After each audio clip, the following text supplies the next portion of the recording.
نتابع معا الاستعدادات واللحظات الاخيره قبل اجراء عمليه التسخين والاحماء. استعداد لهذه المباراه التي مهما وردت في بدايه الموسم او في منتصفه او في مؤخرته فهي مباراه قمه. نجد كابتن شوقي عبد الشافي ينادي على اللاعبين للاستعداد لاجراء عمليه الاحماء. في نفس الوقت نجد كل من كابتن طارق سليم ومستر ألان هاريس يتابع اللحظات الاخيره لاستعداد اللاعبين لفريق نادي الزمالك. ونجد اللحظات الاخيره لاستعداد اللاعبين. نجد مستر مكاي، كابتن فاروق جعفر، كابتن سمير السيد، باقي الجهاز الفني يتابعوا اللاعبين في اللحظات الاخيره.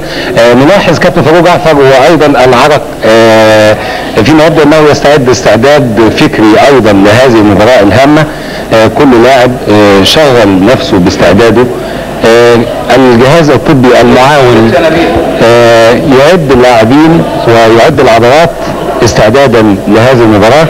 كابتن عبد الرحيم محمد ايضا من بين الوجوه التي تتابع ما يحدث داخل غرفة الملابس، ولكن داخل كل لاعب حلم وامل وفكرة عن المباراة وخطة لها، ولكن ماذا يحدث حينما ننزل الى المستطيل الاخضر.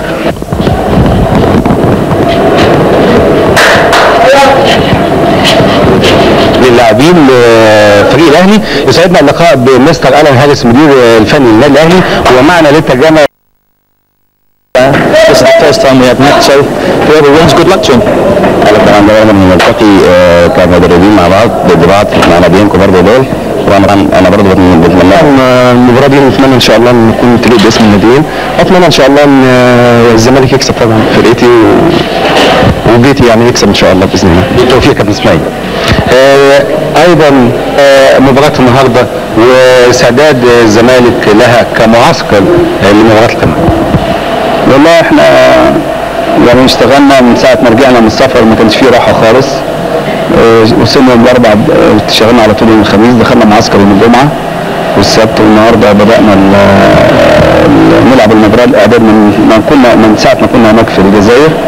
اتمنى ان شاء الله اللعيبه كلها في التوب فورم بتاعها بدنيا وذهنيا ومعنويا كويسين بعد النتيجه الكويسه اللي حققوها هناك في الجزائر. اتمنى ان شاء الله ان هم يقدموا مباراه كويسه فيها شيء من الالتزام والرجوله وروح رياضيه. كابتن فاروق، مباراة اليوم هل تختلف كثيرا عن اي مباراة للاهلي والزمالك فيما قبل، خاصة ان الطرفين كمدير فني ضيف مكاي وألان هاريس زملاء ملعب النهارده نقول متنافسان ولكن منافسة شريفة؟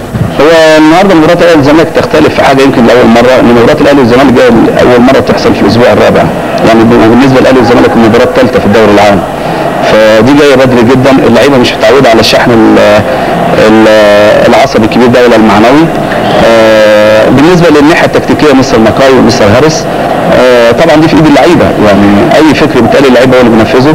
اتمنى ان شاء الله ان يكون اللعيبه عند حسن ظن الناس ويقدم مباراه كويسه ويلتزموا بالتعليمات اللي اتقالت النهارده في الاوضه.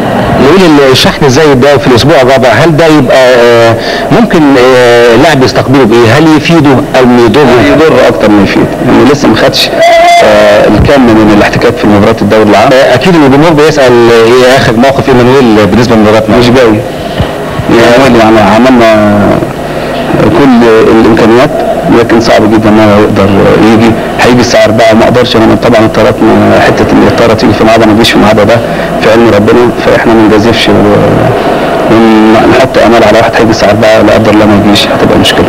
لكن نقدر نتوقع نتيجه المباراه كابتن فاروق؟ ربنا يعلم. هيبقى نزلوا الملعب، لكن كابتن احمد لسه لابس بنطلون تريننج وشنطه معاه، ونقول ايه جاهز يا كابتن احمد ولا مش جاهز لمباراتنا؟ هو الحقيقه انا يمكن قبل مباراه الاهلي كان حصلت ظروف خارجه عن ارادتي وحصل لبس في كتير من المواضيع يعني. فقبل ما الفرقه ما تسافر من الجزائر انا قعدت مع الكابتن فاروق جعفر ومستر مكاي المسؤولين عن الفرقه، بلغتهم ان انا هقعد اسبوع عشان اجهز لمباراه الاهلي، وده اللي حصل فعلا لغايه ما جم وانضميت للفرقه واقتنعوا بان انا جهزت فعلا واتمرنت كويس جدا. يمكن الجماهير كانت تيجي التمرين تشوف، لان انا عايز العب وارجع الثقه لجمهور نادي الزمالك في اسم احمد رمزي وتاريخ احمد رمزي. لكن الحقيقه للاسف انا فوجئت قبل المباراه ان مستر مكاوي والكابتن فاروق جعفر بيقنعوني او بيقولوا لي ان انت لسه مش جاهز وما تقدرش تلعب مباراه اول مباراه. فانا احترمت وجهه نظرهم ورايهم، وانا قاعد النهارده مع الاحتياط ان شاء الله، وربنا يسهل ان شاء الله باذن الله. لكن كابتن احمد بيقول كوجهه نظره شخصيه انه جاهز كابتن احمد لطلب في اي لحظه. اكيد، وانا النهارده يعني انا مؤهل، كنت مؤهل نفسيا ان انا العب المباراه وابدا المباراه، لكن هو كان رايهم ان انا بقالي مده كبيره ما بلعبش ماتشات لان ما كنتش جاهز، فمش معقول اول مباراه العبها هي مباراه النادي الاهلي لقاء القمه، وانا احترمت رايهم جدا. لكن انا بقول لجمهور الزمالك ان النهارده انا كان عندي سعاده ابدا المباراه، وادي النهارده قعدت احتياطي، ودي يمكن اول مره في تاريخي من ساعه ما لعبت كوره الحقيقه يعني ان انا اقعد على الدكه في نادي الزمالك. انا بقول لجمهور الزمالك برضه انا ابن نادي الزمالك وتحت امركم في اي وقت. احنا بنشكرك على هذه الروح يا كابتن احمد، ونقول عزيزي مشاهد الكاميرا في ملعب، حاولنا ان احنا ننقل اكبر قدر ممكن من معسكر الفريقين الاهلي والزمالك في اللحظات الاخيره قبل المباراه. الاثنين استجابوا، الاثنين بنشكرهم على روحهم الرياضيه، لكن بعد المباراه يا ترى هنقدر نقابل مين؟ وهل ممكن حد يعتذر؟